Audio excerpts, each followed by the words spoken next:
Good afternoon, everybody. Welcome back to BYT. This is what I got into today. Alright, got that side done. Had a little problem with the first set of nuts I had on there, and the threads got messed up somehow. Cut them off, redid them with these ones here, and it's working good. Like I said, I got the 3, 1 and 2. Loosen that one, take that one out, move it up one hole. Deck lays flat. As of course, I don't have any of the slip-on pads. I'm just gonna get some of them pads for the bottom of the jack stands, drill holes through them, and for being down on the ramp. But I can sit on the ramp. I could actually, if I was sturdy enough, I could walk up the ramp.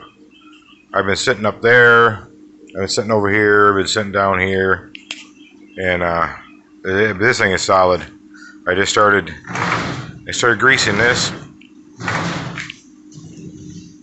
Got it where it comes all the way up and down, no problem.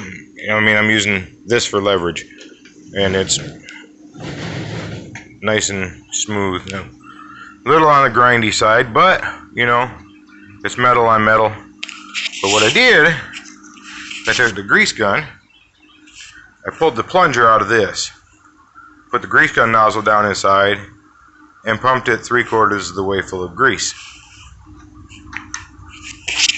And then came here where these openings are, stuck the nozzle of the grease gun in, syringe in there, and pumped it full of grease.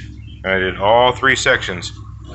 And then I started working the grease back and forth a little bit, and as it's going, as I'm doing this, it is getting easier. But that's ramp out,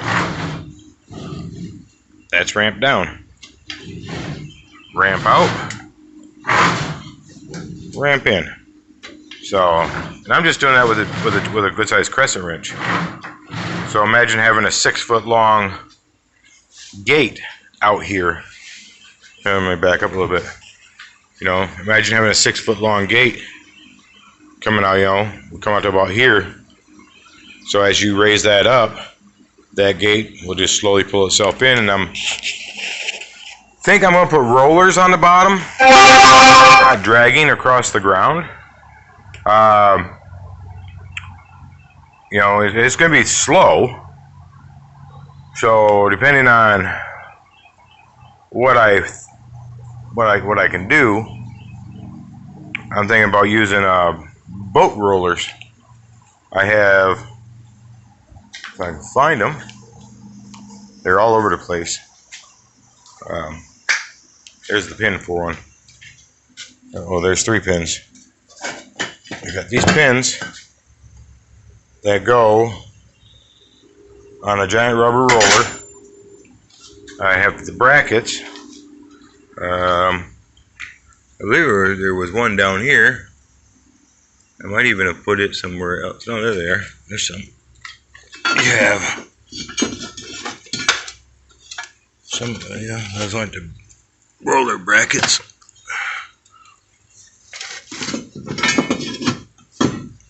Oh, I think those were the ones holding on the boards. There's a roller bracket.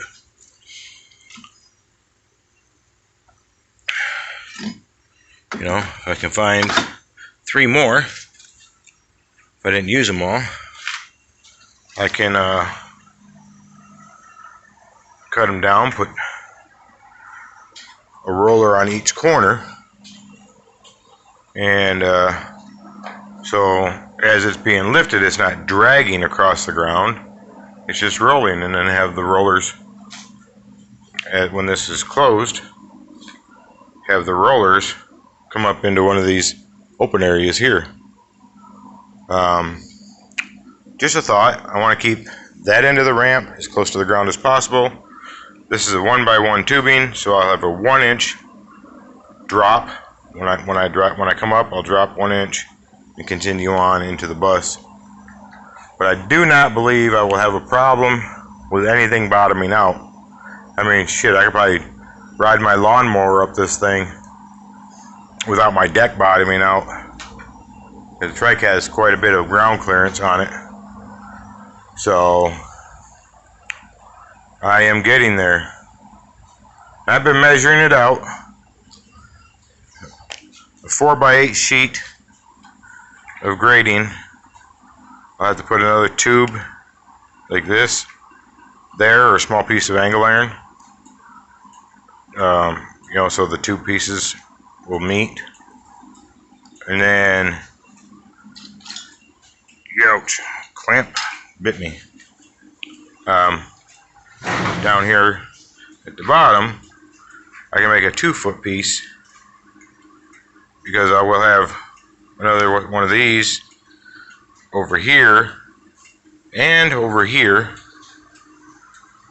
So I can just put a 2x2 angle iron in here and weld the grating to it, because when that's open, I have this that will come over the edge of the grating. So if it's welded to a 2x2 angle iron in here, then it's welded to the braces, which you'll see the brace here.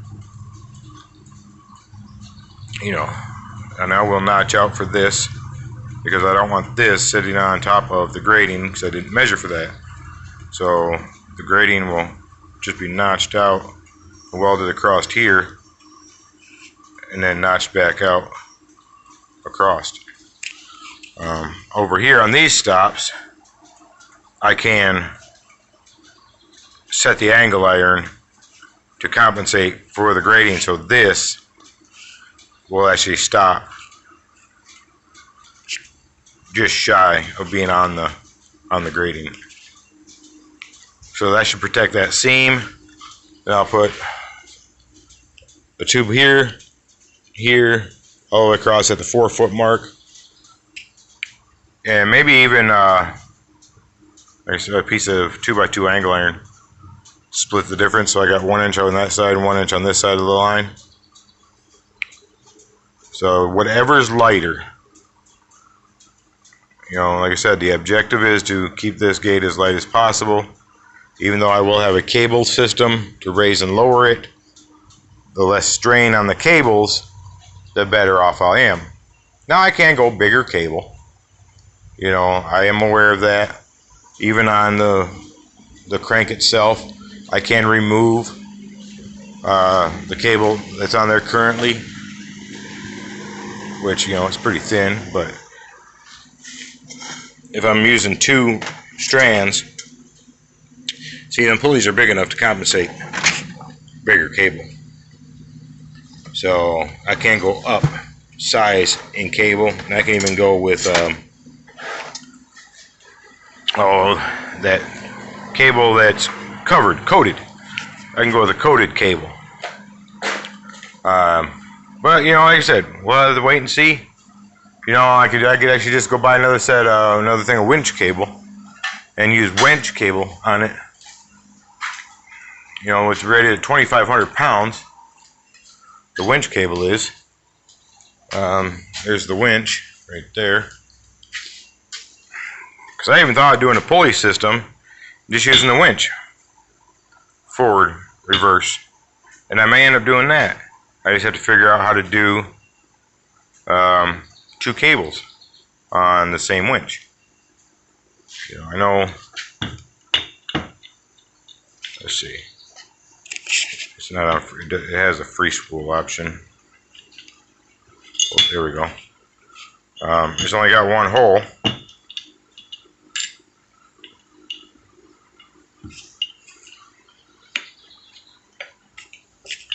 Pull this out. Turn. There we go. Nope, went back in. Anyways, it has 1 hole.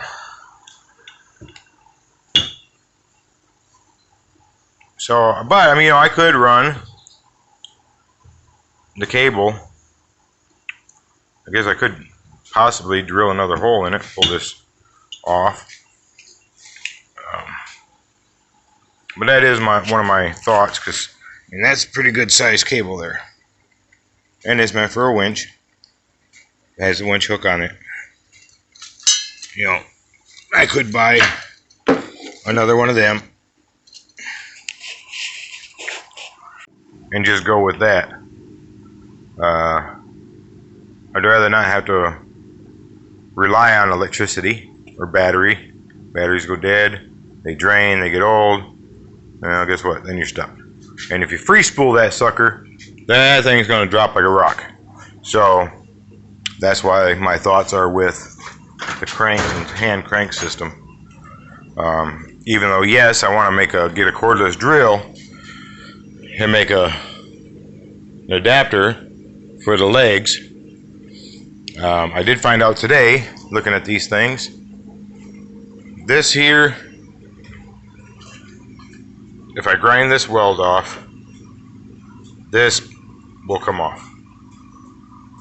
It's just they put this on, then welded it to the post.